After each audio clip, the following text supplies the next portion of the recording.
आरव आणि उत्तरायण सण.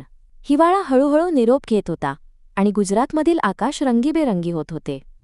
उत्तरायण म्हणजे पतंगांचा आनंदाचा आणि उबदारपणाचा सण आला होता. लहानगा आरव सकाळी लवकर उठला आणि छतावर धावत गेला. आकाशात उडणाऱ्या असंख्य रंगीबेरंगी पतंगांकडे पाहून तो खूप आनंदी झाला. संपूर्ण गाव उत्सवाच्या आनंदात न्हाऊन निघाले होते. घरात आरवची आई चिकी आणि तिळगुळ बनवत होती. सगळीकडे गोड सुगंध पसरला होता. आई म्हणाली, उत्तरायण आपल्याला गोड बोलायला आणि आनंद वाटायला शिकवतो. आरव आनंदाने ताटात गोड पदार्थ मांडत होता. छतावर आरव आणि त्याचे बाबा रंगीबेरंगी पतंग निवडत होते.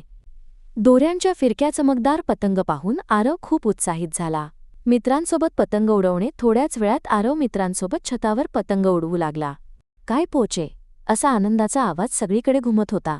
आकाश जणू रंगांची उधळण करत होते. गोड वाटप आणि एकोपा. संध्याकाळी सगळे शेजारी एकत्र जमले. आरव सगळ्यांना चिकी आणि तिळगुळ देत होता. तेव्हा त्याला कळले की सण म्हणजे फक्त मजा नाहीतर एकमेकांशी प्रेमाने वागणे आणि आनंद वाटणे होय.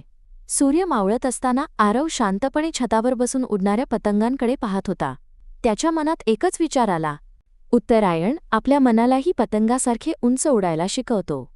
बोथ सण आपल्याला आनंद वाटायला, गोड बोलायला आणि एकत्र राहायला शिकवतात.